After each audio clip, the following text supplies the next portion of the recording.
मुझे एग्जैक्टली पता नहीं, बहुत सारे एथलीट्स ऐसे हैं यहाँ पर, बट मुझे आइडिया नहीं आ रहा आप जो बारामूला की है जिसकी। अच्छा अच्छा अच्छा, वो निगहत बशीर का जो मसला है। हाँ, वो उनका जो अप्रोच था उस लेवल का, अगर हम कहें कि उनका अप्रोच परफेक्ट रहा है, बट स्पोर्ट्स काउंसिल को भी देखना है और उनके जो कंसर्न एसोसिएशन हैं जिन्होंने उस बच्ची को खिलाया है, उनको डायरेक्टली जाके स्पोर्ट्स काउंसिल से भी अप्रोच करना था, जो एक प्रोसीजर होता है। और वहाँ पर जो इंसिडेंट हुआ उसका सब लोगों को बड़ा फील है कि ऐसा नहीं होना चाहिए। अब जो भी उनके साथ हो रहा है, मैं सोच रहा हूँ कि ऐसे वाक़यात आगे ना हो और ऐसे बच्चों को हमें अच्छे ट्रैक पे लाना है, और वो एक टैलेंटेड बच्चे हैं, ताकि उनको एक्सपोजर और मिले और वो अच्छे प्लेटफॉर्म पे जाके अपने स्टेट को, अपनी यूटी को प्रेजेंट करें। जब आप जम्मू कश्मीर में देखते हैं तो आपके इस लाइन में क्या चैलेंजेस हैं आपको इस वक्त भी, क्योंकि आपको काफ़ी टाइम हुआ, पहले स्पेस का मामला था ताकि लड़के आ जाते, और इससे नशीली अद्वियात से बच्चों को दूर रखने का एक फार्मूला माना जाता है। हालांकि सारे बच्चे उसमें इन्वॉल्व नहीं है, कुछ % लोग हैं। आप कितना कामयाब हो गए पूरे स्टेट में, अभी तक कितने बच्चे इनरोल्ड हैं ताकि वो बुरी आदतों से बाहर आ जाए? देखिए, अगर हम स्पोर्ट्स की बात करें, ये अच्छा एक इनिशिएटिव है। अगर हम स्पोर्ट्स कोचिंग की बात करेंगे, बच्चों को इन्वॉल्व करना बड़ा ज़रूरी है, क्योंकि ऐसी जो आपने अभी जो नार्कोटिक ड्रग्स जो चल रहे हैं, आपने सुना होगा, मैं इस पे बड़ा काम भी कर रहा हूँ पिछले 1 साल से। हाँ, नॉर्थ कश्मीर में देखते आया हूँ कि बहुत सारे बच्चे इन्वॉल्व हो चुके हैं इन चीज़ों में। अगर एक्टिविटीज़ कंटिन्यूसली चलेंगी, बच्चे इन्वॉल्व होते रहेंगे, उस चीज़ से हमें फ़ायदा ये है कि हमारे बच्चों को फुर्सत नहीं मिलेगी बुरे कामों के लिए। हम अक्सर करते हैं कोशिश कि हम खेलें, लेकिन हमें पहले बच्चों को इन्वॉल्व करना है एक स्पोर्ट्स में और उसको कोचिंग देनी उस चीज़ में। तो मैं कंसर्न डिपार्टमेंट से भी रिक्वेस्ट करना चाहता हूं कि अगर हम कोचिंग पे ज़्यादा काम करें बनिस्बत जो हम एक्टिविटीज़ जो इवेंट्स करा रहे हैं, वो मुझे ज़्यादा अच्छा नहीं लगता है। अगर हम कोचिंग पे काम करेंगे, हमारे बच्चों को वो स्टार्टिंग में एक कॉन्सेप्ट क्रिएट नजर आएगा कि ये ट्रैक है, हमें आगे इस पे जाना है। आप सही मशवरा दे सकते हैं हमें। स्पोर्ट्स पॉलिसी का हमें अभी तक कंसेप्ट समझ नहीं आ रहा कि किस जगह पर किस तरह के, और इन एग्जीबिशनल इवेंट्स इनको अब तकरीबन लाइसेंस मिली है। जब हम कश्मीर की बात करें, कोई इवेंट होता है कहते हैं नहीं किसी की मदद हुई तो इसको सद्भावना में ढाल देते हैं। प्योरली जो स्पोर्ट्स कल्चर होना चाहे था, उसमें आपकी एलजी साहब से मुलाकातें होती रही हैं, और पॉलिसी को लेकर, स्पोर्ट्स पॉलिसी को लेकर जम्मू कश्मीर एडमिनिस्ट्रेशन कहाँ पर इस वक्त इसमें इंटरेस्ट नहीं ले रही है? बस दो चीज़ें मुझे जो अक्सर मैं इसमें दो चीज़ें देख रहा हूँ। अगर एजुकेशन डिपार्टमेंट और स्पोर्ट्स डिपार्टमेंट का एक कोऑर्डिनेशन बने, क्योंकि हमारे बच्चे जब स्कूल से ही इन्वॉल्व होते हैं एक्टिविटीज़ में, like inter school, inter zone, inter districts में, लेकिन उनका जो अक्सर आप देखते हैं जब नेशनल गेम्स आती है किसी भी एक्टिविटी की, और उस वक्त उनके एग्जाम्स होते हैं, वो बच्चे रह जाते हैं, उनको मौका नहीं मिलता उसमें खेलने के लिए। और जहाँ तक स्पोर्ट्स डिपार्टमेंट की बात करूँगा, हमें कोचेस पे काम कर रहे हैं, हमें कोच चाहिए, अच्छे कोच चाहिए जो साइंस सेंटर से आके यहाँ पर बच्चों को सिखाए और प्रॉपरली सिखाए जो चीज़ सीखनी है। हम बस हमेशा जुगाड़ चलाते आए हैं, एक्टिविटीज़ कराते आए हैं, लेकिन ऐसा इससे काम नहीं होगा। हमें एक प्रोफेशनलिज्म क्रिएट करना है, तब जाके हम प्योरली एक स्पोर्ट्स कल्चर क्रिएट कर सकते हैं अपने। आपने कोच की बात की, NIS करके बड़ी बड़ी क्वालिफिकेशन लेके बच्चे वापस आए। रहबर खेल में काफ़ी टाइम पे वो अभी चल रहे हैं। स्कीम के लिए आपने कई बार कोशिश की मुंतज़मीन को अपना फीडबैक देने की, तो क्या फीडबैक है जो रहबर खेल के जो हमारे एक्सपर्ट कोच मुख्तलिफ जगहों पे से तैनात हैं? मसाइल तो उनके बहुत हैं। Sunil, actually there is a big difference between physical teacher and coach.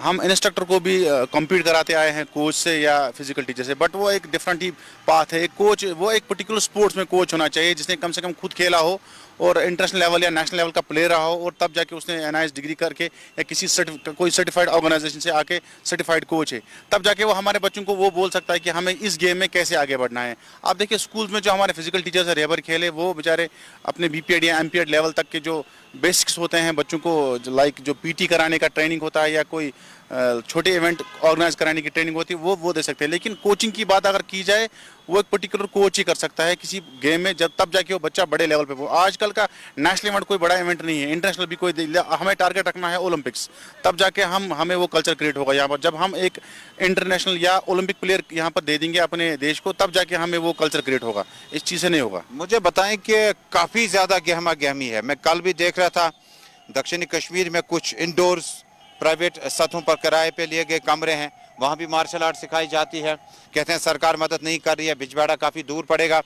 बहुत सारी जगहों पर हमने देखा कि बड़ा न्यूसेंस है आपके, नहीं भाई ताइक्वांडो कोच साहब आ गए, इस कोच के बारे में जानना तो होगा ना। और ये जो कोचिंग करा रहे हैं, कहीं इससे खुदा ना खास्ता इसको कोई फिजिकल प्रॉब्लम ना हो जाए। क्या आपने भी इस तरह से हर जगह पर ये छोटे छोटे कोचिंग सेंटर्स पाए जिस तरह से पुराने वक्त में नहीं होते थे, अब होना शुरू हो गया? उसका रीज़न है कि जो स्पोर्ट्स काउंसिल ने एसोसिएशंस को जो फंडिंग करते हैं उस चीज़ में एसोसिएशन काम करती है। अपने जो ऑफिशियल इवेंट्स उनके हर साल के होते हैं उस पर काम किया जाता है। लेकिन अगर एसोसिएशंस को उस लेवल का क्राइटेरिया मिले या स्पोर्ट्स काउंसिल से उतना बेनिफिट मिले, वो कोचिंग पे काम करे और हमें बाहर से हायर कोच करने ही पड़ेंगे क्योंकि हमारे जे&के लेवल पे उतने सारे स्पोर्ट्स के कोचेस हैं नहीं। एक या दो तीन कोच हैं वो श्रीनगर में एक्टिविटी कराते हैं। अगर हम बाकी डिस्ट्रिक्ट्स की बात करें वहाँ पर हमें कोच नहीं देखने को मिल रहे हैं। जब तक ना हम कोई एक चैनल इसकी पॉलिसी बने और हमें कोचेस मिले, और जैसे कि खेलो इंडिया सेंटर्स भी आए, अब आहिस्ता आहिस्ता हो रहा है, गवर्नमेंट इस पर काम कर रही है, बट बड़ा लेट हुआ है क्योंकि तब तक ये जो आप क्लब्स बोल रहे हो, जो यूनिट्स बने हैं, ये एसोसिएशन की वजह से हुआ है क्योंकि रिकॉग्नाइज्ड एसोसिएशन जितने भी है वो काम चला रहे हैं अपने रिप्रेजेंटेटिव से, जितने भी उनके। लेकिन बहुत मार है एसोसिएशन की। जहाँ भी आप जाएंगे वहाँ पे गवर्नमेंट के जो ऑफिसर्स हैं या ऑफिशियल्स हैं वो कम दिखते हैं। जनाब कोई शख्स कुछ और काम करता है, साथ में एसोसिएशन रखा है, जनाब कोई और बिजनेस करता है, साथ में एसोसिएशन रखा है। क्या इन एसोसिएशंस को भी अब नई एडमिनिस्ट्रेशन, नई मैनेजमेंट को देखना चाहिए? बिल्कुल, ये स्पोर्ट्स काउंसिल को देखना चाहिए कि जितने भी डिस्ट्रिक्ट लेवल के उन्होंने जो रिप्रेजेंटेटिव रखे जे&के बॉडी के एसोसिएशन जो उन्होंने अपने मेंबर रखे हैं डिस्ट्रिक्ट्स में, वो कम से कम एम्प्लॉय नहीं होना चाहिए क्योंकि वो एक तो अपना काम भी कर रहे हैं और वो स्पोर्ट्स डिपार्टमेंट में होकर भी इस चीज़ को आगे बढ़ा रहे हैं। अगर ये किसी जो ग्राउंड पे कोई काम कर रहा है, कोई जिसके पास रोज़गार नहीं है, पहले तो उसका हक बनता है अगर एसोसिएशन चलानी भी है और पर्टिकुलर स्पोर्ट्स को, लेकिन फिर भी उस चीज़ से कल्चर क्रिएट नहीं होगा क्योंकि इस काउंसिल को इस चीज़ को खुद देखना है और ग्राउंड पे जाके देखना है। हर साल अगर हम एक कोचिंग सेमिनार करें या यहाँ पर एक सर्टिफाइड कोर्स हो स्पोर्ट्स काउंसिल की तरफ से जिससे सर्टिफाइड हमें इंस्ट्रक्टर्स मिले, तब जाके एक कल्चर क्रिएट होगा, ऐसे नहीं होगा। दूसरी तरफ हमने देखा कि वाटर स्पोर्ट्स उभर गया और उसके बाद खेलो इंडिया में हमने देखा कि स्कीइंग वगैरह जो है वो उभर गई। ये हमारे पास नेचुरल स्लोप्स है, क्या हमें और इस तरह के डेस्टिनी तैयार करनी होगी ताकि ये खिलाड़ी जो है सही समत में जाने लगे? बिल्कुल, हमें नेचुरल जो एसेट्स हमारे पास है जो रब्बुल आलमीन ने हमें दिए हैं उन चीज़ का हमें फ़ायदा भी उठाना है। हमारे पास डल है, वुलर है, ऐसे Asia's first water lake Wular. हमें जो वाटर स्पोर्ट्स की बात आपने बताई, यहाँ पर बड़ा फ्लोरिश हो चुका है वाटर स्पोर्ट्स और बहुत सारे बच्चों को बेनिफिट भी मिला है। तो हमें ऐसी चीज़ों का फ़ायदा उठाना है और गवर्नमेंट को थोड़ा बहुत टच देखना है। जो प्रायोरिटी स्पोर्ट्स होने चाहिए, कम से कम जे&के लेवल के जो हमें मेडल्स दे रहे हैं वर्ल्ड चैम्पियनशिप में या किसी बड़े एशियन चैम्पियनशिप, एशियन गेम्स में, पहले प्रायोरिटी देखनी चाहिए। यहाँ पर तो सब कुछ बैलेंस चल रहा है। जो स्पोर्ट्स बिल्कुल काम भी नहीं कर रहा है, एसोसिएशन काम भी नहीं कर रहे, जिनके यूनिट्स तक नहीं है डिस्ट्रिक्ट्स में, उनको भी वही फंडिंग हो रही है जो एक प्रायोरिटी स्पोर्ट्स को जिन्होंने बड़ा अच्छा रिजल्ट दिया है। तो कम से कम गवर्नमेंट को इस चीज़ को पॉलिसी बनानी है कि भाई जो मेहनत कर रहा है पहले उनको प्रायोरिटी दे दो, तब जाके और एसोसिएशन उनके साथ कंपटीशन में आके वो काम करेंगे। स्पोर्ट्स काउंसिल में यूथ इन स्पोर्ट्स में बड़े प्रोजेक्ट हाथ में लिए गए, ये कंप्लीट नहीं हो रहे हैं। हमने इंडोर्स को देखा, हमने देखा कि गिंदुन पार्क में कुछ प्रोजेक्ट्स हैं, स्विमिंग पूल हैं, 2 करोड़ रुपया की लागत से अभी तक काम हो गया, लेकिन टोटल जो है वो 20 करोड़ रुपया का प्रोजेक्ट है। एक तरफ कहते हैं कि R&B NOC नहीं दे रहा है, दूसरी तरफ PHE नहीं दे रहा है, R&B नहीं दे रहा है। ये जो कम्युनिकेशन गैप है डिपार्टमेंट के, मुझे लगता है कि इससे इंफ्रास्ट्रक्चर रेज होने में बड़ी प्रॉब्लम। हाँ, ये लैक ऑफ कोऑर्डिनेशन में बोलूँगा क्योंकि मैंने भी कुछ ऐसे एस्टेट्स देखे हैं जो स्पोर्ट्स काउंसिल या जो director of youth service and sports इनके थ्रू बनाए गए हैं। वहाँ पर मैंने देखा कि कुछ कमियाँ नज़र आ रही है। टेक्निकली अगर हम देखें कि उनमें टेक्निकल पर्सन होता है जो किसी कंसर्न चीज़ के साथ जुड़ा है। अगर हम वॉलीबॉल का कोई, अभी इन्होंने बहुत सारे डिस्ट्रिक्ट्स में वो वॉलीबॉल आउटसाइड कोर्ट्स बनाए। वॉलीबॉल एक इंडोर स्पोर्ट्स है, उसका कोई आउटसाइड कोर्ट होता नहीं है और उस पर पता नहीं कितने पैसे लगाए हैं और बाज़ार से वो जो शूज़ साफ़ करने के लिए वो मैट नहीं होता वो उस पर लगाया है, उसको बनाया वॉलीबॉल कोर्ट और लोगों ने उसको सर्टिफिकेट भी दिए है और उसको अप्रूव भी कराया और वैसे स्टेडियम्स बहुत सारे बने हैं। अगर उससे बेहतर डिस्ट्रिक्ट में अगर आप ये 10 बना रहे हो, उससे बेहतर एक वॉलीबॉल इंडोर कोर्ट ही बनाओ, वो कम से कम एक एसेट, और ताकि बच्चे को एक्सपोजर इसी लेवल में मिलेगा और सर्दी में चलेगा। उसको तो बर्फ़ से वो पता नहीं उसका क्या हाल होगा। और ये चीज़ें हैं जहाँ पर अभी नॉन टेक्निकल चीज़ें मैंने बहुत जगह पे देखी, लाइक इंडोर स्टेडियम्स मैंने देखे, उस पर जो मैट इन्होंने लगाया है अंदर से, उसमें नीचे फटे होने चाहिए थे नीचे, ताकि नीचे लोअर थाइज में आपकी पेन ना हो। डायरेक्ट सीमेंट पे लगाया गया है और उस चीज़ से वो बिल्कुल टेक्निकली फेल है। लाइटिंग अरेंजमेंट्स, जहाँ पर आप लाइटिंग अरेंजमेंट लगाए उसको पूछने के लिए कोई तरीका होना चाहिए। एक बार बल्ब ख़राब हो गया तो उसके लिए हमें किसी और डिपार्टमेंट को हायर करना है। तो ऐसी चीज़ें हैं हमें, जहाँ पर टेक्निकली जो पर्सन हैं जो इसके अथोराइज्ड और जो कोच होते हैं उनको पहले हमें कॉन्फिडेंस में लेना चाहिए, तब जाके ये हमें इम्प्लीमेंटेशन करनी चाहिए। बहुत बहुत शुक्रिया फैसल, आपने हमारे साथ बात की। हम उम्मीद करें कि स्पोर्ट्स काउंसिल भी कहते हैं कि हर अगला दिन जो है वो सीखने के लिए होता है। कोई ये दावा ना करे कि मैंने मुकम्मल किया काम और अब इसमें इम्प्रोवाइजेशन की कोई कमी नहीं है। मुझे बताएं कि आखिर पे कि जो ये यूथ इस वक्त हैं, कहते हैं कि यूथ एक बड़ी समस्या आज कश्मीर में बनी है जो मुख्तलिफ डायरेक्शन में जाने लगी, खसूसन ड्रग एडिक्शन की आपने बात की, कितने बच्चे अभी तक इसमें वापस आ चुके हैं, आप निकालने में कामयाब? मेरे साथ मैं अभी तक पिछले 1 साल से इस पे काम कर रहा हूँ। मैंने सोशल मीडिया पे कैंपेन चलाई, मैं घर जाके लोगों से मिला, बच्चों से मिला, मैंने उन विक्टिम से बात की, उन पेरेंट्स से बात की जिनके बच्चे इन्वॉल्व हो चुके थे नारकोटिक ड्रग्स में। तब जाके मैंने जब देखा इसका जो बेसिक जो ऑरिजिन जुड़ा है, मैंने कुछ पेडलर से बात की, मोहल्ले में जाके उस सोसाइटी से बात की, लोगों से बात की, उनके घर गए, उनसे बात की कि ऐसा नहीं करना चाहिए। कुछ लोगों को एक्ट भी लगा, कुछ लोग इन्वॉल्व भी हो गए जिनको पुलिस ने बड़ा अच्छा कॉपरेशन दिखाया, डिस्ट्रिक्ट एडमिनिस्ट्रेशन ने बड़ा अच्छा कॉपरेशन मुझे दिया। और फाइनली जब मैंने देखा कि इसमें सबसे बड़ा रोल है एक पेरेंट का, और हमें पेरेंट्स को स्टार्टिंग से इस काउंसलिंग में लाना है, उस चीज़ पे लाना है कि बच्चे को तैयार करना है कि भाई वो अगर कहीं पढ़ने जाता है, स्कूल जाता है, उसके जेब में है क्या, उसका फ्रेंड कौन है, वो कहाँ जाता है, किसके साथ में उठता बैठता है, इस पे बड़ा हमें काम करना है। 17 बच्चे अभी तक जो रिहेबिलिटेशन सेंटर में छोड़ के और मेरी काउंसलिंग अंडर काउंसलिंग के साथ साथ 17 बच्चे में कामयाब हुआ अल्हम्दुलिल्लाह, जिनको हमने वापस लाया इन चीज़ों से। बाकी जो इन्वॉल्व हो चुके हैं उनको गाइडेंस, और एक पेशेंट होता है उसको उसी हिसाब से गाइडेंस करने हैं, हम इनके साथ मार दाड़ नहीं कर सकते क्योंकि उस चीज़ से ज़्यादा बिगड़ जाते हैं और हमें और बुरा वक्त देखने को मिल रहा है। बहुत बहुत शुक्रिया।